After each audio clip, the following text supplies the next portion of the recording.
दोस्तों, ये कथा भगवान श्री कृष्ण ने भगवान नारद जी को सुनाई थी, जो आज मैं आप लोगों को सुनाने जा रहा हूँ। बहुत ध्यान से सुनिएगा, इसमें आपको हंसी भी आएगी और कृष्ण ज्ञान भी मिलेगा। नारद जी भगवान कृष्ण से मिले और उन्होंने पूछा, भगवान, जंगलों में इतने सारे पशु पक्षी हैं, कुछ तो बहुत ज्ञानी है और कुछ अपने में ही भंग है। इस बारे में कुछ बताइए प्रभु, कि कौन सा पशु पक्षी अधिक ज्ञानी है। श्री कृष्ण की मुस्कान और गहरी हो गई। देवर्षि, आपका प्रश्न उचित है।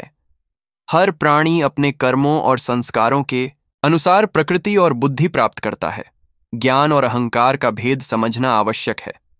चलिए, मैं आपको इसी संदर्भ में एक उल्लू और एक सियार की कथा सुनाता हूं। नारद जी कान लगाकर सुनने को उत्सुक हो गए।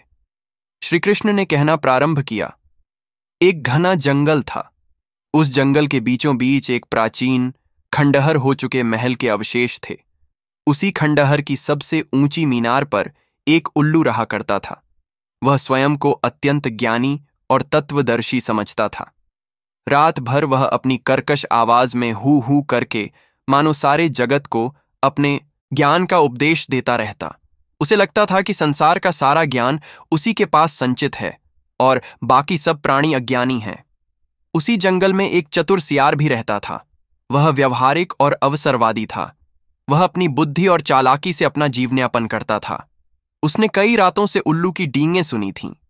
एक रात जब उसे शिकार नहीं मिला और भूख सता रही थी, तो उसने सोचा कि क्यों न इस महाज्ञानी उल्लू से ही कोई सलाह ली जाए। सियार खंडहर के नीचे पहुंचा और बड्ढे आदर से बोला, हे ज्ञान के सागर, रात्रिचर, शिरोमणि, आप तो ऊंचाई से सब देखते हैं, सब जानते हैं। कृपा करके बताएं कि आज रात्रि भोजन के लिए सुलभ शिकार किस दिशा में मिल सकता है। उल्लू ने अपनी आंखें खोलीं, जो रात के अंधेरे में चमक रही थीं। उसने बड्ढे गर्व से कहा, मूर्ख सियार, तू भोजन जैसी तुच्छ वस्तु की चिंता में पड्ढा है। अरे, जीवन का सत्य तो जन्म और मृत्यु के चक्र को समझने में है।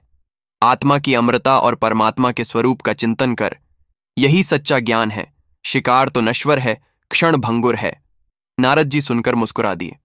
कृष्ण ने आगे कहा, सियार समझ गया कि यह उल्लू केवल खोखली बातें करता है। उसने फिर पूछा, प्रभु, आपकी बात सत्य है, परंतु पेट की ज्वाला शांत करना भी तो आवश्यक है।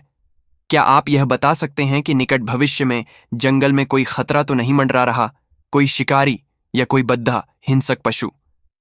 उल्लू फिर उसी दार्शनिक अंदाज में बोला, भय और अभय तो मन के भ्रम हैं।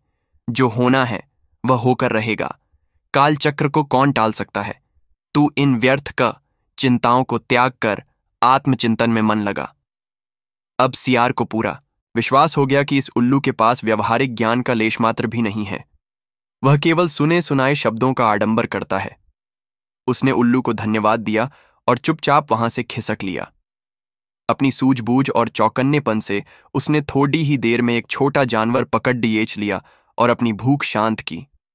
उधर वह उल्लू रात भर अपनी उसी मीनार पर बैठकर निरर्थक ज्ञान बघाड़ता रहा, भूखा और अपनी ही दुनिया में मग्न।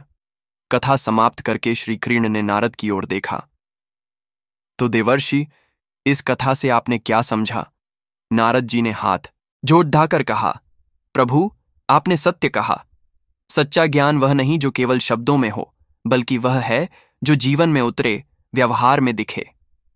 सियार भले ही सांसारिक था, परंतु उसमें स्थिति को समझने और उसके अनुसार कार्य करने की व्यवहारिक बुद्धि थी, जिसे विवेक कहा जा सकता है। उल्लू के पास शायद किताबी या सुना हुआ ज्ञान था, परंतु विवेक और व्यवहारिकता का अभाव था। उसका ज्ञान उसके अपने या किसी और के काम न आ सका। वह अहंकार में डूबा रहा। श्री कृष्ण ने सहमति में सिर हिलाया। बिल्कुल सही देवर्षि। ज्ञान का अहंकार व्यक्ति को वास्तविकता से दूर कर देता है। सच्चा ज्ञानी विनम्र होता है और अपने ज्ञान का उपयोग लोक कल्याण और स्वयं के सार्थक जीवन के लिए करता है। केवल शब्दों का आडंबर करने वाला उल्लू की भांति हास्यास्पद और निरर्थक ही सिद्ध होता है। बुद्धि और विवेक का संतुलन ही जीवन को सफल बनाता है। नारद जी के मुख पर संतुष्टि का भाव था। उन्हें अपने प्रश्न का उत्तर एक सुंदर कथा के माध्यम से मिल या था। उन्होंने भगवान कृष्ण को पुनः प्रणाम किया और उनकी लीलाओं का गुणगान करते हुए वहां से विदा ली। उद्यान में पुनः शांति छा गई। केवल मंद समीर और श्री कृष्ण की रहस्यमयी मुस्कान शेष रह गई।